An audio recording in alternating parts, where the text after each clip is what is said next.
Greetings, I am No Talent Red Mage, and this is AX101 for the Sega CD. It's a space rail shooter that kinda reminds me of that one 80s movie. I think it was called The Last Starfighter?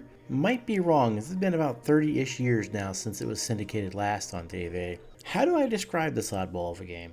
I could say it's basically Star Fox but drunk, but that doesn't quite peg what it is. Mainly because Star Fox Drunk is at least still fun. No, this is closer to one of those early 90s VHS games where your remote was the gun or whatnot, and your poor VCR had to jump around like a madman to produce an output, usually the wrong one. This is a rail shooter where all the backgrounds are pre-rendered, but the enemies are all tossed over in a kind of fixed perspective 3D kind of deal, but not exactly 3D. The whole idea is to just shoot the bad guys, occasionally using a missile to deal with the harder ones. Well, I would say that, but this title is a little on the buggy side, as they say. Firstly, while I commend the use of decently detailed backgrounds, the color usage is anything but competent. It seems to have this weird color dithering-like effect the PS1 used, but while the PS1 applied this effect, here it just looks like everything is painted granite, and it messes with your vision something harsh given enough time.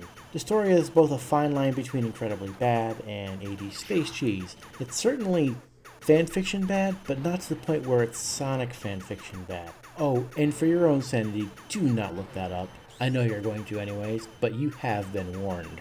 The voice acting is budget 90s cartoon quality. Think Pirates of Darkwater, but everyone snorted coke the previous night. Actually, that's probably a bad reference, because, well, I don't think anybody here remembers that cartoon. Kinda showing my age there. The sound design is one of those it's almost competent enough kind of deals, not obnoxious enough to make you mute it, but also not good enough not to just put something else better on the background. The game's biggest cardinal sin, however, is the shoddy hit detection. From what I could tell, any ship beyond a certain point on screen distance is effectively unhittable. Hell, there are times when they are close up and I still donk the shots, further complicated by the stiff cursor.